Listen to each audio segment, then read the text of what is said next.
Kebanyakan orang hari-hari ini makin stres karena ngerasa dunia semakin sulit. Semua fokus sama diri sendiri, nggak lagi peduli sama orang lain, dan merasanya semua harus survival mode on. Roma 12 menuliskan, take your everyday ordinary life, your sleeping, eating, going to work, and walking around life and place it before God as an offering. Dari awal nggak pernah ada dua dunia, dunia spiritual dan dunia duniawi. Keduanya harusnya jalan bareng, Tuhan ada di sana. Memang ironisnya, semakin sedikit orang yang percaya bahwa Tuhan itu masih relevan, masih ada yang namanya pengharapan dan kasih. Karena di sisi yang lain, semakin banyak orang yang menyebut dirinya orang percaya, justru kehilangan rasa dan warna. Mereka nggak lagi jadi pengaruh dan dampak buat dunia ini. Sehingga orang nggak bisa melihat contoh. Tuhan mengasihi kita, makanya kita bisa mengasihi Dia. Kita harusnya menjadi influencers.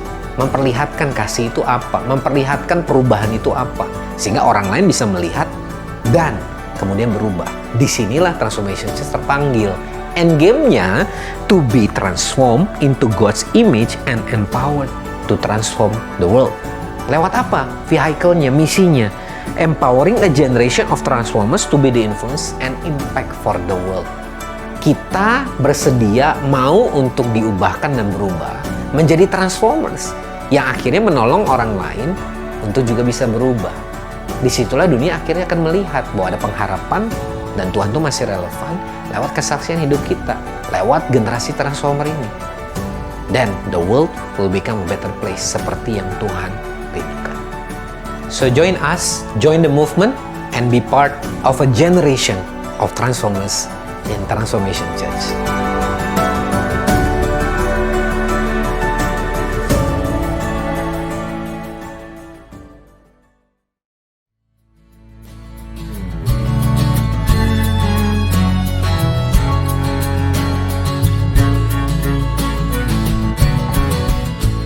Welcome to Transformation Church. Hello Transformers, sukacita dapat menjumpai Anda kembali di TC Online Sunday Service hari ini. Kami berdoa Anda dan keluarga senantiasa dalam keadaan baik, sehat, dan dalam penyertaan Tuhan.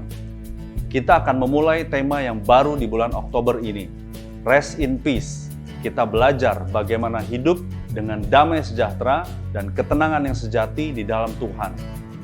Mari kita tetap antusias untuk terus menjalani hari-hari kita sesuai firman Tuhan, sehingga kita semua terus Tuhan ubahkan menjadi berkat dan inspirasi bagi keluarga dan orang-orang di sekitar kita.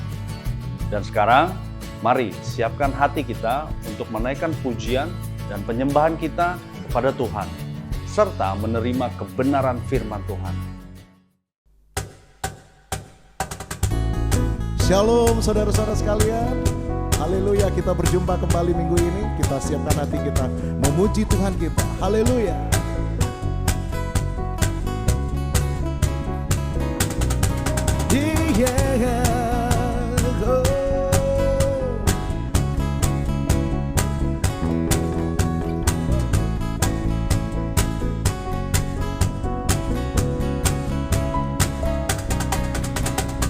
Ku teringat kasih setiamu, pertolonganmu yang tepat waktu. Tak pernah ku berjalan sendiri. Ku teringat akan kebaikanmu, kau sediakan segala yang ku perlu. Kau berikan harapan yang baru. Oh, oh, oh, dengan apa ku balas? Oh, oh, oh, kebaikanmu. Oh, oh, oh, hidupku hanyalah bagimu. Ku puji namamu, ku sembah semuanya nyanyian. Ku hanya bagimu. Mulialah namamu, tinggi dan teragung hidupku, dan ku persembahkan bagimu, Yesusku. Terima kasih Tuhan, kami mau nyatakan akan kebaikan-Mu. Kami mau menyatakan akan kasih-Mu yang tidak pernah habis bagi kami. Haleluya. Ku teringat akan kebaikan-Mu, Kau sediakan segala yang ku perlu, Kau berikan harapan yang baru.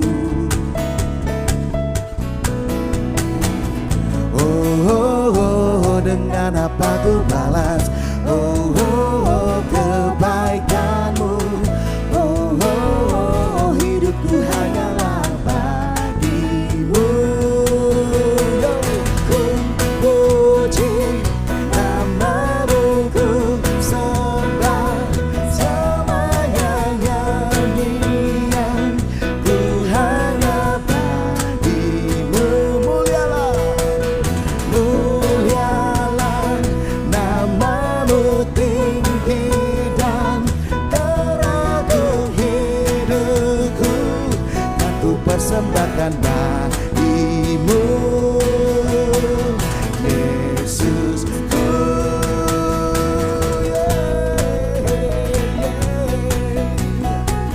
Terima kasih Tuhan, kami bersyukur akan Engkau, kami mau memuji-Mu selalu.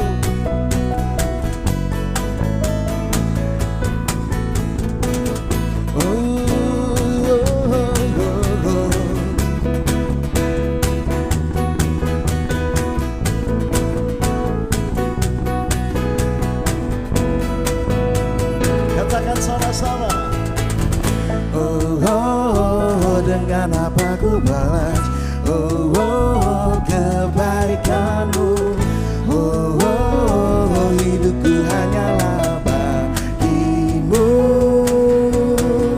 Ku puji nama-Mu, ku sembah semuanya nyanyian.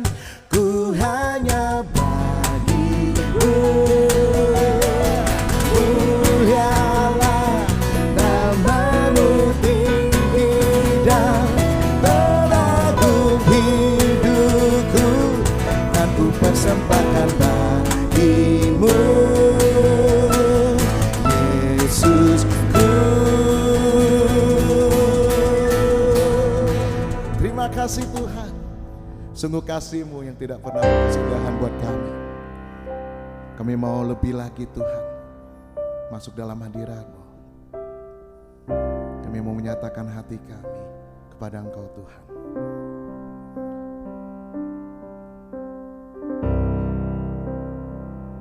I love you Lord, oh your mercy never fails me. All my days I've been held in your hand. From the moment that I wake up until I lay my head, and I will sing of the goodness of God.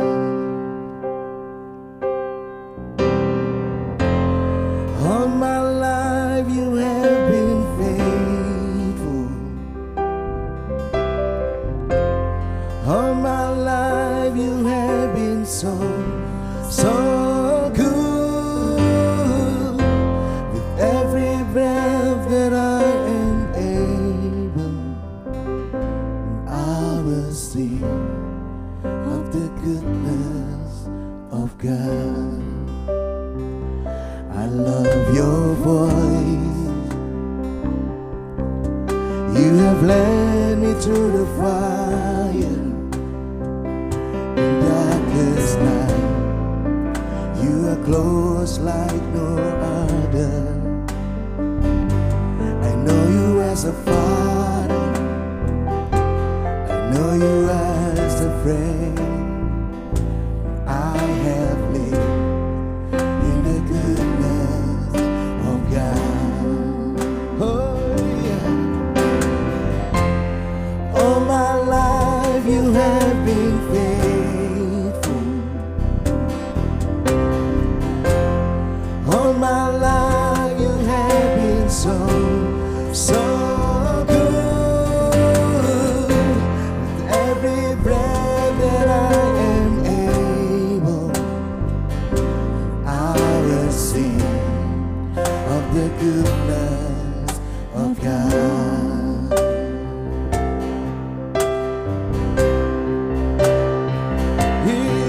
Yeah, your goodness is running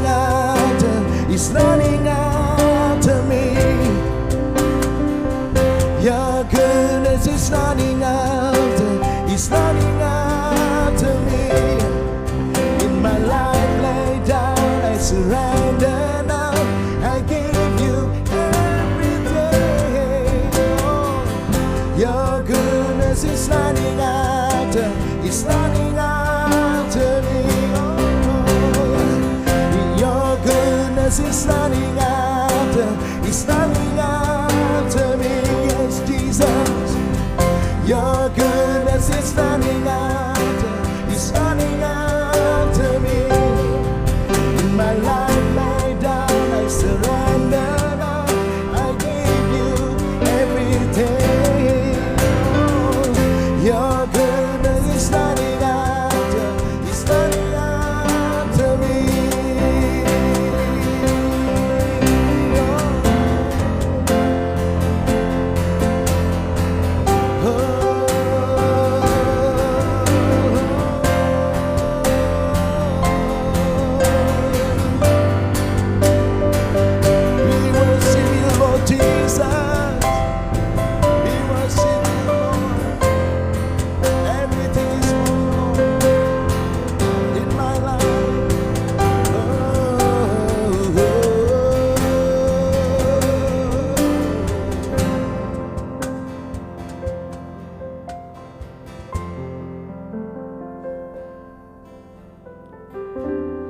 All my life you have been faithful. All my life you have been so good. With every breath that I am able, I will sing of the goodness of God. All my life. All my life you have been faithful. Yes, Lord Jesus. All my life you have been so good. With every breath that I am able, and I will sing of the goodness of God.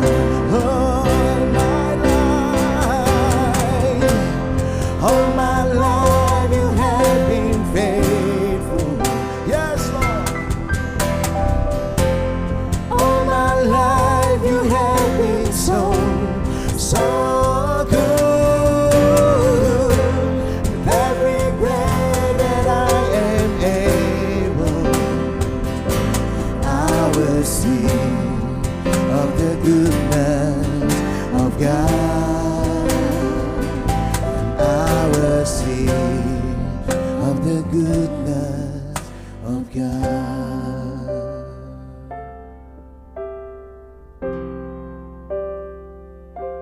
Yes, Lord. Terima kasih Tuhan.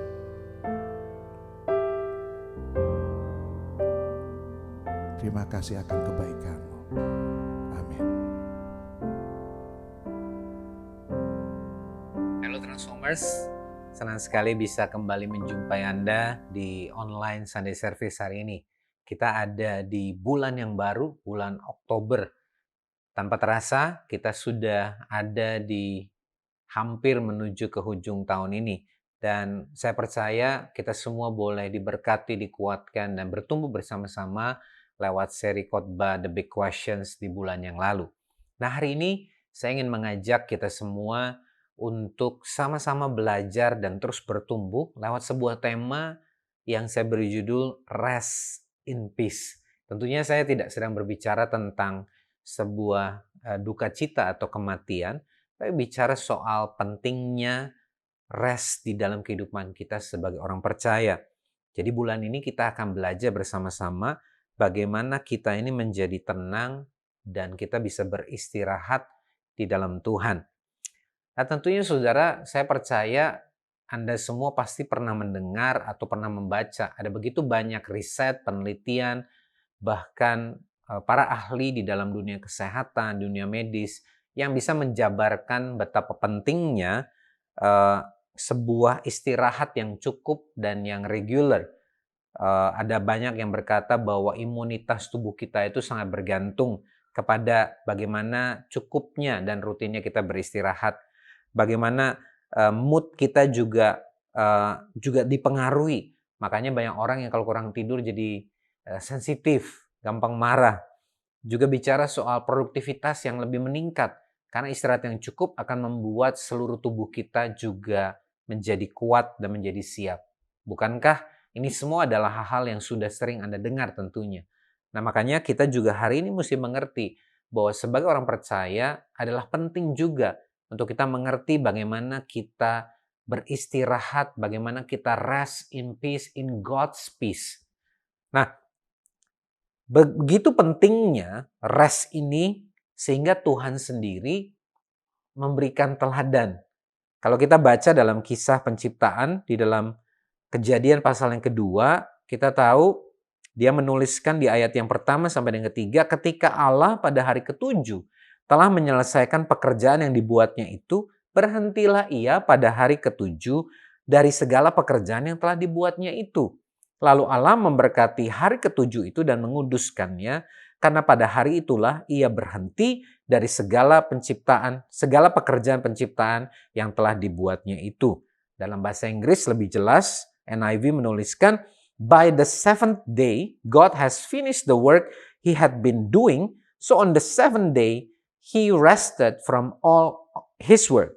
Then God blessed the seventh day and made it holy, because on it he rested from all the work of creating that he had done.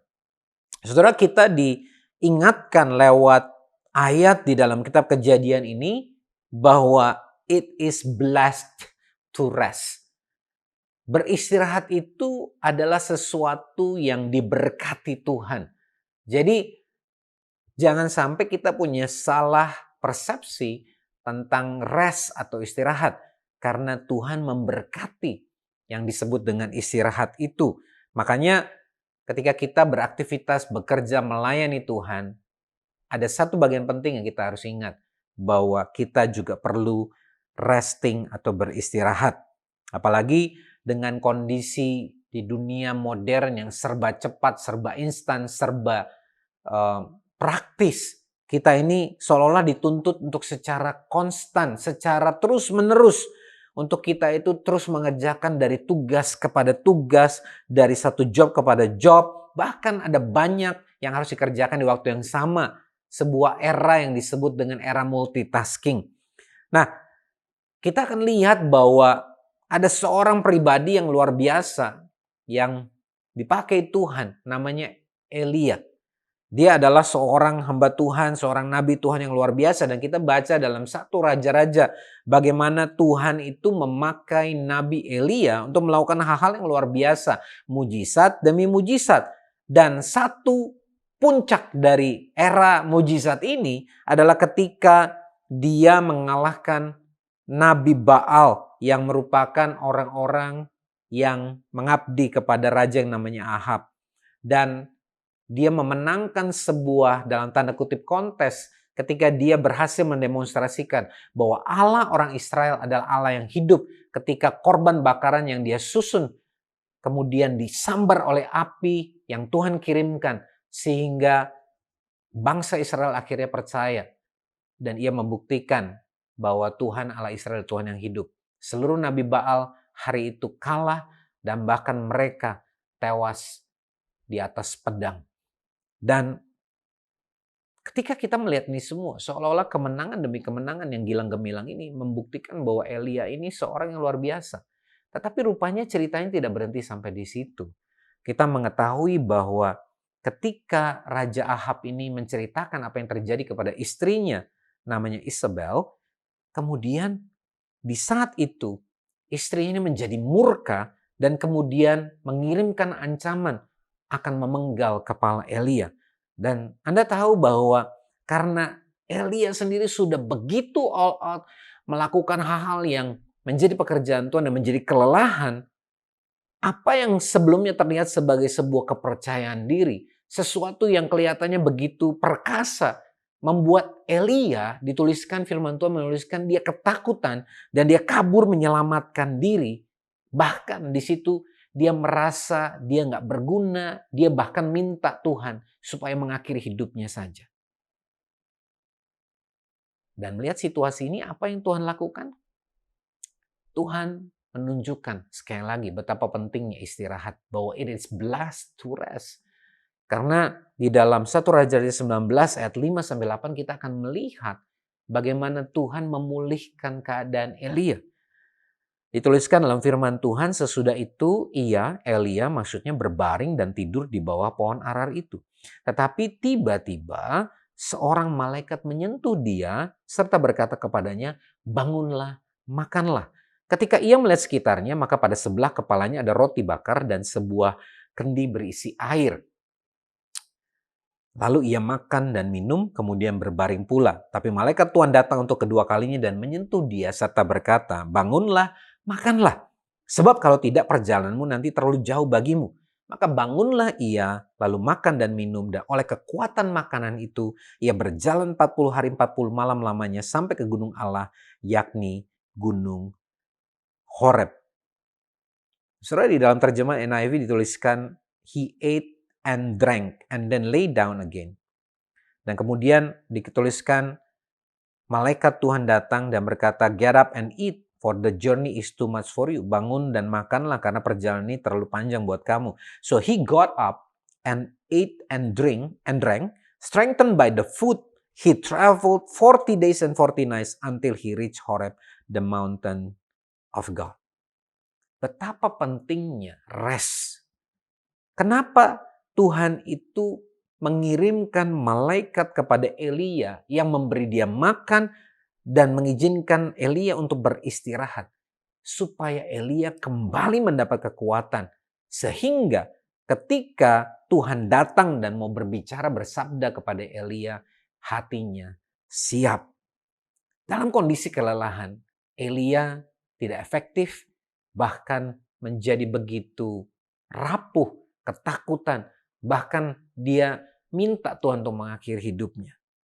Saudara, seringkali kita ini begitu dimotivasi, digerakkan oleh sebuah purpose, tujuan, visi, keinginan kita untuk menyelesaikan banyak hal. Tapi sama seperti Elia, ketika kita tidak memiliki waktu dan effort untuk kita beristirahat, apa yang kelihatan menjadi purpose yang baik tidak bisa kita kerjakan. Bahkan kita dalam situasi yang tidak siap untuk menerima firman Tuhan, menerima apa yang Tuhan mau kerjakan next. Dan dalam kisah Elia, ketika dia sudah beristirahat dan dia berjumpa dengan Tuhan, Tuhan memberikan sebuah panggilan, sebuah tuntunan yang jelas. Bahkan disitulah Elia kemudian mendapatkan tuntunan Tuhan bahwa akan ada seorang namanya Elisa yang akan meneruskan apa yang dia kerjakan.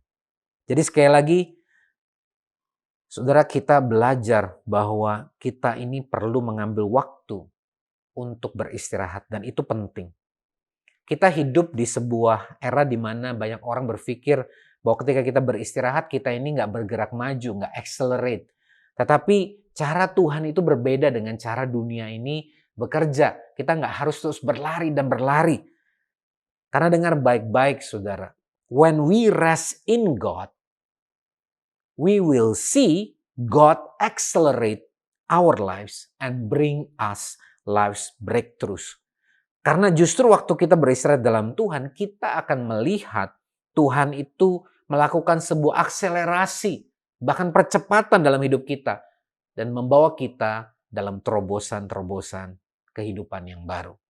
Jadi sekali lagi, it is blessed to rest. Adalah suatu hal yang baik, suatu hal yang merupakan berkat Tuhan untuk kita ini bisa beristirahat.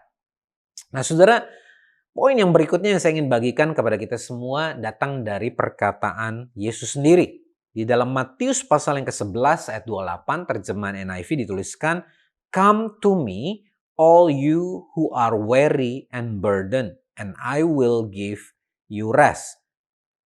Dalam terjemah Indonesia ini kurang lebih mengartikan apa yang tadi kita baca. Marilah kepadaku semua yang letih lesu dan berbeban berat.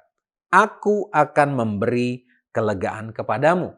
Terjemahan The Passion Translation menuliskan dengan lebih spesifik lagi. Come to me, I will refresh your life, for I am your oasis. Datanglah kepadaku, aku akan menyegarkan kehidupanmu karena aku ini sumber mata air bagimu. Jadi, saudara, poin yang kedua yang saya mau kita semua pahami di dalam Rest in Peace ini adalah come to Jesus. Saudara, di dalam ayat ini kita melihat bahwa Tuhan menuliskan come to me, datang kepadaku. Kita sudah sering mendengar dan tentunya membaca di ayat yang lain, Tuhan memerintahkan kita untuk come after me atau follow me, ikuti aku. Tetapi dalam ayat ini kita membaca secara spesifik Tuhan berkata come to me, datang kepadaku. Yang Tuhan kehendaki adalah untuk kita datang kepada Dia. Dengar baik-baik, you are not coming to a secret formula. Kamu bukan datang, kita bukan datang kepada sebuah formula rahasia yang luar biasa. A special teknik-teknik yang khusus, yang spesial, atau a form of counseling. Sebuah bentuk-bentuk counseling. You are coming to Him, His person. Saudara dan saya, kita datang kepada Dia, pribadi Tuhan. Jadi waktu kita datang kepada Yesus, Dia sendiri yang akan membuat kita bisa beristirahat. Come to Jesus. Come to Him. Come to His person. Datang kepada Yesus, kepada pribadi Dia.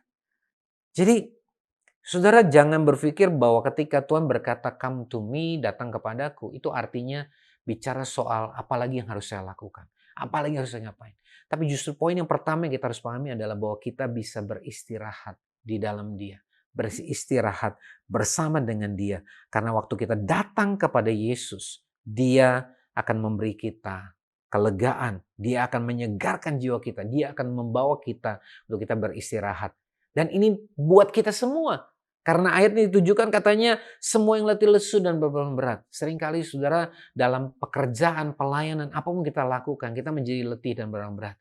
Dan kalau itu adalah Anda, berarti ini juga adalah sebuah message yang penting buat Anda juga. Mari datang kepada Yesus, datang ke pribadi Dia. Dan terimalah kelegaan yang datang dari Tuhan.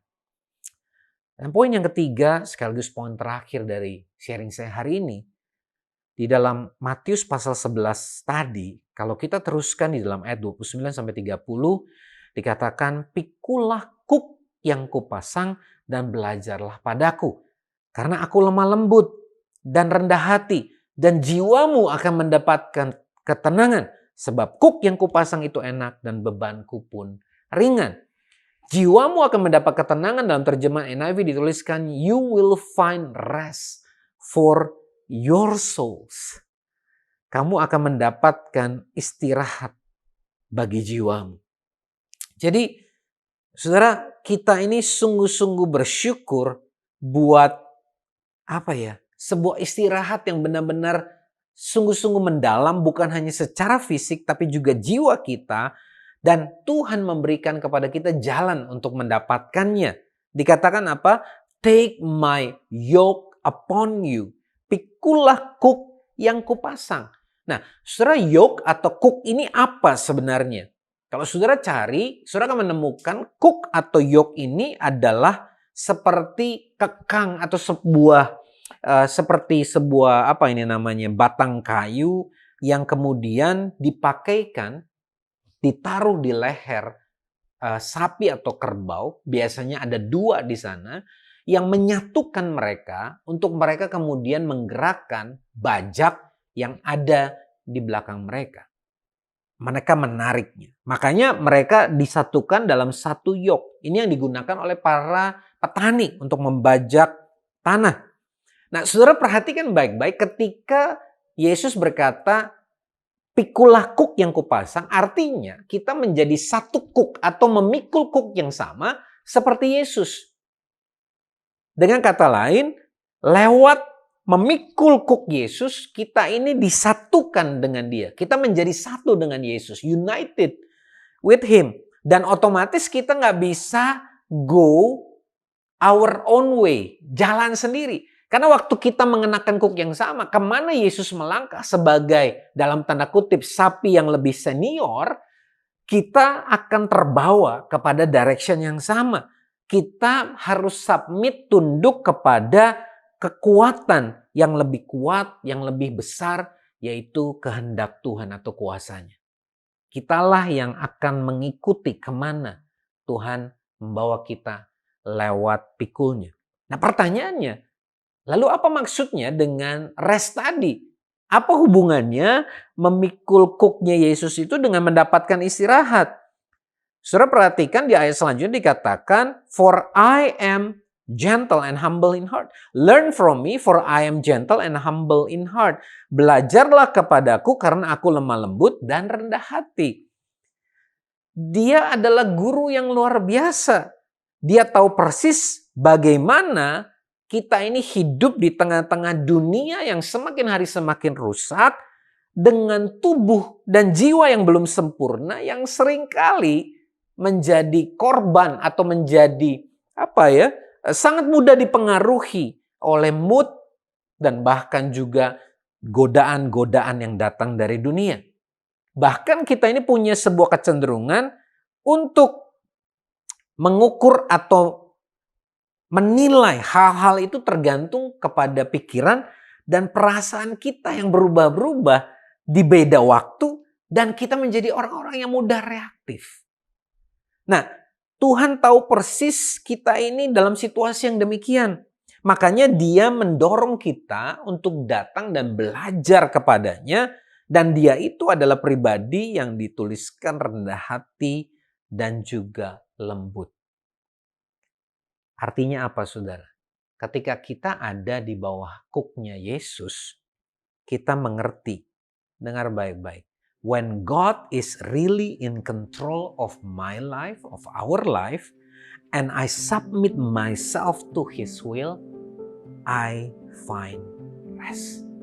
Ketika Tuhan benar-benar dalam kendali penuh atas hidup saya, dan saya menyerahkan diri saya, hidup saya, kepada kehendak-Nya, disitulah saya menemukan kedamaian, ketenangan, istirahat yang sejati. Karena semua penolakan, keberatan terhadap hal-hal yang lain yang akibat dari apa yang dunia ini kerjakan atau perlakuan dari orang-orang yang saya terima, itu semua harus berhenti. Karena kita nggak lagi berespon dan bereaksi seperti yang dunia mau, atau sekedar perasaan kita mau, atau bergerak karena godaan yang kita terima. Tetapi kita ini sekarang dipimpin oleh Tuhan. Kalau Tuhan yang memimpin hidup kita, Dia akan membawa kita kepada arah yang benar, rancangan yang Dia katakan rancangan damai sejahtera, dan oleh karenanya Dia yang memberi kita bisa bergerak. Karena kalau Dia memberi kita panggilan, Dia memberi kita juga kesanggupan untuk melakukannya. Dan ini yang akan membuat kita bisa benar-benar bersyukur dalam segala situasi dan segala hal. Karena Dia punya kehendak yang sempurna. Dan itulah kehendak yang sempurna. Untuk kita itu bersukacita senantiasa, bersyukur senantiasa. Kenapa? Karena Tuhan yang akan menolong kita, menyertai kita, membimbing kita ke arah yang menjadi kehendak-Nya. Seperti tertulis di dalam 1 Tesalonika 5 ayat 18, mengucap syukurlah dalam segala hal, sebab itulah yang dikehendaki Allah di dalam Kristus Yesus bagi kamu. Terjemahan The Passion Translation menuliskan, and in the midst of everything, be always giving thanks. Dan di tengah-tengah segala sesuatunya, selalu mengucap syukur. For this is God's perfect plan for you in Christ Jesus. Karena inilah kehendak, inilah rancangan Tuhan yang sempurna bagimu di dalam Kristus Yesus. Jadi saudara, sekali lagi, poin yang ketiga ini bicara soal apa? Finding rest in God. Menemukan rest kita yang sesungguhnya di dalam Tuhan. Kita nggak akan bisa menemukannya di tempat-tempat lain, dalam pribadi orang-orang tertentu, dalam situasi tertentu, atau standar-standar tertentu. Justru tempat di mana kita berada, dunia yang ada saat ini akan menarik kita ke kiri, ke kanan. Dan kalau kita nggak punya sebuah kekuatan untuk kita tahu persis kemana kita melangkah, maka kita akan menjadi orang yang dihempaskan ke kiri, ke kanan, dan kita akan kelelahan mengejar hal-hal yang kita sendiri bahkan tidak tahu. Tapi hari kita bersyukur waktu kita mengikuti Tuhan, memikul yoknya, kuknya.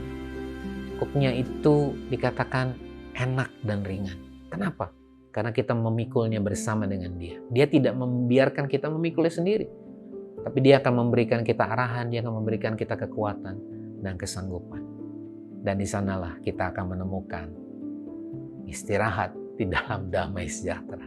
Rest in peace, rest in God. Saya berdoa saudara lewat apa yang baru saja kita dengar hari ini, kita boleh belajar mengerti bahwa it is blessed to rest. Bahwa istirahat itu hal yang menyukakan hati Tuhan, itu hal yang penting. Dan itu yang membuat kita bisa sustain, bisa terus bergerak ke depan. Dan datang kepada Yesus, kepada pribadinya. Bukan pelayanannya, bukan pekerjaannya, bukan apapun. Tapi datang kepada pribadi Dia. Kenapa? Karena kita akan finding rest in Him. Kita akan menemukan istirahat yang sejati itu, ketenangan yang sejati itu. Kita akan mendapatkan damai sejati itu justru di dalam Tuhan. Hari ini, maukah kita semua berkata, Tuhan, I submit myself. Aku menyerahkan diriku sepenuhnya. Tuhan yang pimpin. Sama seperti sapi senior itu, Tuhan pimpin supaya aku bergerak kemana Tuhan bergerak. Bukan semau ke arah yang saya mau, tetapi bergerak ke arah yang Tuhan mau. Dan aku percaya kalau aku bergerak sesuai tuntunan Tuhan, rancangan Tuhan, maka rancangan Tuhan pasti jadi. Rancangan Tuhan pasti mendatangkan damai sejahtera. Dan arah yang Tuhan kehendaki pasti kepada arah yang benar sesuai dengan kehendak. Hari ini saudara, kalau ada di antara Anda yang sedang mendengarkan dan berkata, saya tapi belum punya sebuah hubungan dengan Tuhan. Bagaimana mungkin saya bisa mendengar suaranya, saya bisa mengerti bagaimana Yesus bergerak kalau saya bahkan belum tahu siapa itu Yesus. Hari ini, saudara, saya mau memberikan sebuah opportunity yang luar biasa buat Anda semua. Kalau Anda berkata, Tuhan, aku mau supaya aku bisa punya sebuah relationship, hubungan dengan Tuhan, sehingga aku bisa menemukan damai sejahteraku, menemukan istirahatku yang sebenarnya dalam Tuhan. Hari ini, saudara bisa ikuti saya berdoa.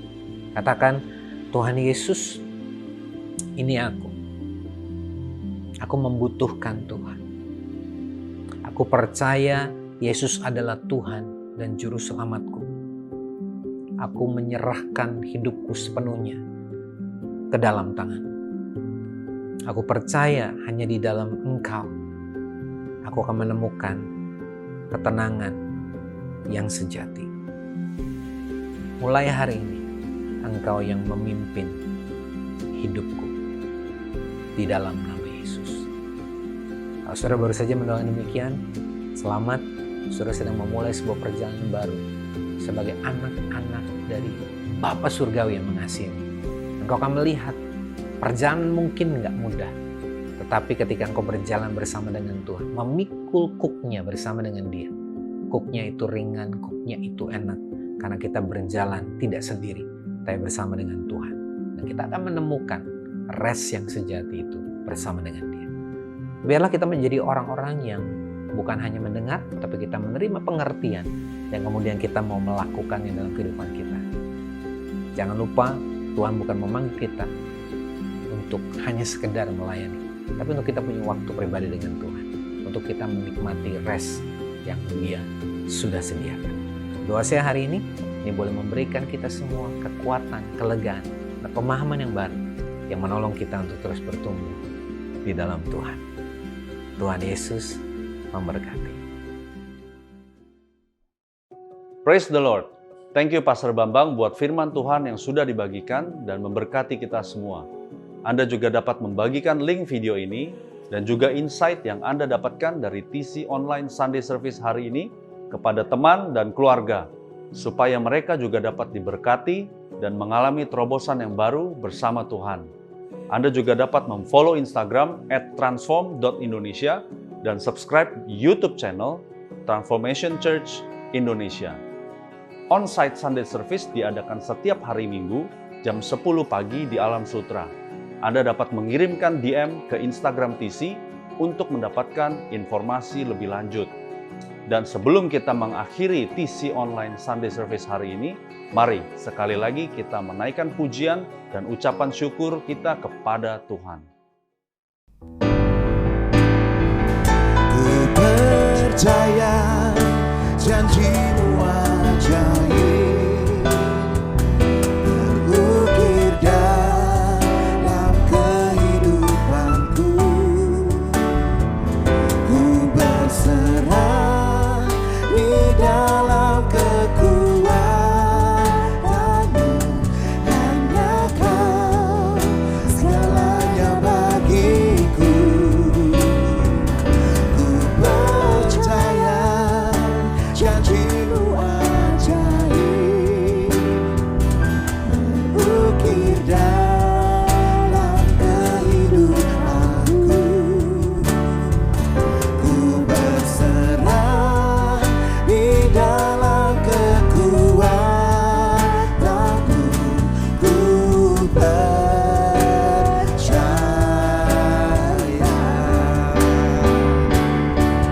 Tak akan ku takut, tak akan ku gentar. Kaulah imanku, Kaulah Tuhanku. Tak akan ku ragukan kebaikan-Mu di hidupku. Ku percaya janji-Mu ajaib, terukir dalam kehidupanku. Ku berserah di dalam kekuatan-Mu, hanya Kau segalanya bagiku. Ku percaya janji-Mu ajaib, terukir dalam kehidupanku. Ku berserah di dalam kekuatan-Mu. Ku percaya. Ku berserah di dalam kekuatan-Mu. Ku percaya.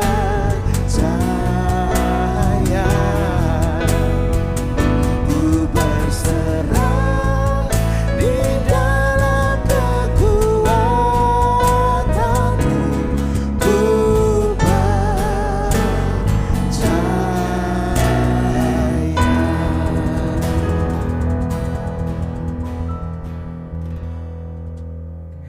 Haleluya, puji Tuhan. Saudara, kita hari ini belajar bersama-sama bahwa beristirahat itu hal yang baik, bahkan hal yang benar untuk dilakukan ketika kita mengikuti Tuhan. Lewat worship hari ini, doa kami tentunya Anda semua juga boleh mendapatkan damai sejahtera lewat encounter perjumpaan secara pribadi dengan Tuhan. Dan firman Tuhan yang sudah kita terima memberi kita dasar pemahaman dan kekuatan untuk kita berjalan mengikuti Tuhan, tapi juga mengerti bagaimana kita perlu beristirahat di dalam Dia. Mari, saudara, sebelum kita mengakhiri ibadah online kita hari ini, mari arahkan hatimu kepada Tuhan dan terimalah berkat yang terbaik dari Allah Bapa, cinta kasih daripada Yesus Kristus, dan persekutuan yang manis dengan Roh Kudus yang akan terus menguatkan dan memberkati engkau mulai hari ini bahkan sampai seterusnya. Dan hanya di dalam nama Yesus, biar kita yang sudah menerima berkat pengutusan damai sejahtera ini, kita sama-sama katakan amin. Happy Sunday and God bless you.